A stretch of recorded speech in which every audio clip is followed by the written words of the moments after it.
Hi friends, నేను doctor స్వప్న చెక్కురి. So ఈరోజు ఏంటంటే మనకు చాలా commonly asked question leg cramps. అంటే ప్రెగ్నెన్సీలో చాలామందికి కాలు పిక్కలు పట్టేయడము, కాలు లాగడము, నడుములు గుంజడము, ప్లస్ బాడీ పెయిన్స్, ఇలాంటి చాలా కామన్లీ ఆస్డ్ క్వశ్చన్స్.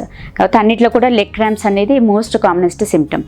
సో దీని గురించి మనం ఇవాళ డీటెయిల్గా తెలుసుకుందాం. సో బేసికలీ లెగ్ క్రాంప్స్ అనేది ప్రెగ్నెన్సీలో కామనెస్ట్ సిమ్టమ్ అండి. కాకపోతే ఏంటంటే most common first 3 months, last 3 monthsలో లెగ్ క్రాంప్స్ అని, అంటే కాలు పిక్కలు పట్టేయడం, ఇట్లా గట్టిగా అయిపోతుంది, నైట్ నిద్రలో పిక్కలు లాగేసినట్టుగా ఉంది, నరం పట్టినట్టుగా ఉంది అని చాలామంది కంప్లైంట్ చేస్తూ ఉంటారు. సో బేసికల్లీ ఏంటంటే మనకు ప్రెగ్నెన్సీలో కొన్ని నార్మల్ ఫిజియలాజికల్ చేంజెస్ వల్ల కూడా అవుతూ ఉంటాయి. ఒకటి ఏంటంటే మనకు బ్లడ్ వాల్యూమ్ అనేది పెరుగుతుంది, ఆల్మోస్ట్ 20 to 30% బ్లడ్ వాల్యూమ్ పెరుగుతుంది. కాబట్టి దానివల్ల కూడా ఫ్లో, అంటే వీనస్ రిటర్న్, మనకు లెగ్స్కి ఎక్కువగా బ్లడ్ ఫ్లో ఉండేసరికి కూడా కొంచెం పట్టేసినట్టుగా అవుతుంది. సెకండ్ థింగ్ ఏంటంటే మనకు ప్రెగ్నెన్సీలో ప్రొజెస్ట్రాన్ హార్మోన్ ఎక్కువగా రిలీజ్ అవుతూ ఉంటుంది. సో ప్రొజెస్ట్రాన్స్ వల్ల ఏమవుతుందంటే బ్లడ్ వెజల్స్ డైలటేషన్, అంటే అవి స్మూత్ మజిల్ రిలాక్సెంట్గా పనిచేస్తుంది. సో బ్లడ్ వెజల్స్ వాసోడైలటేషన్ అయ్యేసరికి మొత్తం బ్లడ్ ఫ్లో కూడా ఎక్కువగా పాదాల పైపు, అంటే టోటల్గా కిందికి ఎక్కువగా బ్లడ్ సప్లై ఉంటుంది. దానివల్ల కూడా వాపులు రావడం కానీ పట్టేసినట్టుగా ఉండడం ఉంటుంది. అండ్ థర్డ్ థింగ్ ఏంటంటే డీహైడ్రేషన్. చాలామంది ప్రెగ్నెన్సీలో ఏంటంటే first 3 months, last 3 months urine పదే వస్తూ ఉంటుంది. సో యూరిన్కి ఫ్రీక్వెన్సీగా వెళ్ళాల్సి వస్తుందని చెప్పేసి కూడా నీరు తాగడం తగ్గిస్తారు.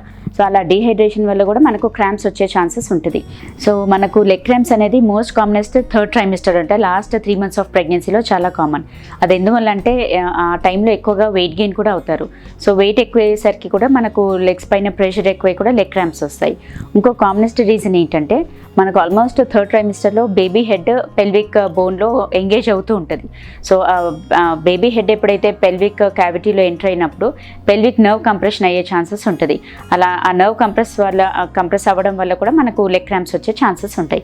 సో బేసికల్లీ మనకు కామనెస్ట్ కాజెస్ ఏంటంటే డీహైడ్రేషన్ ఒకటి, అండ్ ల్యాక్ ఆఫ్ ఎక్సర్సైజ్. చాలామంది ఏంటంటే వాకింగ్ అట్లాంటిది కూడా చేయకుండా ఉంటారు. సో అలా ఉన్నప్పుడు కూడా మనకు మజిల్ క్యాచెస్, మజిల్ క్రాంప్స్ వచ్చే ఛాన్సెస్ ఉంటుంది. సో అందుకని at least minimum 1/2 hour to 45 minutes walk mandatory. And adequate hydration అంటాం, అంటే at least minimum 4 to 5 liters of liquids అంటే ఐదర్ ప్లెయిన్ వాటర్ కానీ, లేకపోతే కొబ్బరి బోండాలు కానీ, లేకపోతే మజ్జిగ, లేదు ఫ్రూట్ జ్యూసెస్, లేదు అంటే సూప్స్, అట్లాంటివన్నీ కూడా తీసుకొని at least minimum 4 to 5 liters cover అయ్యేటట్టు చూసుకోవాలి. అండ్ థర్డ్ థింగ్ ఏంటంటే మనకు బాడీలో పొటాషియం లెవెల్స్ తక్కువగా ఉన్నా, మెగ్నీషియం అండ్ కాల్షియం లెవెల్స్ తక్కువగా ఉన్నా కానీ అలా పిక్కలు పట్టేయడం అనేది కామనెస్ట్ కంప్లైంట్స్, అంటే కామనెస్ట్ సిమ్టమ్. సో బేసికలీ ఏంటంటే మనకు అలా ఉన్న వాళ్ళకు ఫుడ్స్లలో కోకోనట్ వాటర్, అంటే కొబ్బరి బోండాలు బాగా తీసుకోమంటాము, ఎందుకోసం దాంట్లో పొటాషియం లెవెల్స్ చాలా బాగుంటాయి. అండ్ ఈవెన్ బనానా, అరటిపండులో కూడా పొటాషియం కానీ మెగ్నీషియం, కాల్షియం తగదు మోతాదుల్లో ఎక్కువగా ఉంటుంది. సో అలా పిక్కలు పట్టేయడం ఉన్న వాళ్ళకి ఏంటంటే కంపల్సరీ డైలీ ఒక బనానా, ఒక కొబ్బరి బోండం, ప్లస్ కివీ ఫ్రూట్స్ ఇట్లాంటివి తీసుకోమంటాం. ఎందుకంటే ఇవన్నీ కూడా richest sources of potassium, magnesium, calcium. So మనం డైట్లో అట్లా బ్యాలెన్స్ చేసుకోవాల్సిందే. అండ్ డైటరీ ప్రోడక్ట్స్ కూడా బాగా తీసుకోమంటాం, అంటే పాలు, మిల్క్ ప్రోడక్ట్స్, అంటే కర్డ్స్ కానీ, బటర్ మిల్క్, చీజ్, బటర్, ఇలాంటివి కూడా అడిక్వేట్గా, అంటే బాగా తీసుకున్నా కానీ అది పిక్కలు పట్టేయడం అనేది తగ్గించుకోవచ్చు. అండ్ మోస్ట్ కామనెస్ట్ ఏంటంటే హైడ్రేషన్ మెయింటైన్ చేసుకోవడం. అండ్ చాలామంది ఏంటంటే ఆఫీసెస్లో కాలు కిందేసి వర్క్ చేయడము, లాంగ్ అవర్స్ వర్క్ చేయడం వల్ల కూడా పట్టేస్తుంటుంది.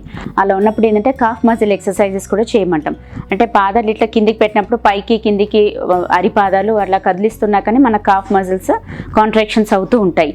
సో దానివల్ల కూడా దానికి బ్లడ్ సప్లై అనేది బాగుంటుంది. సో దానివల్ల ఏమైనా పట్టేసినా కానీ వదిలేస్తూ ఉంటుంది.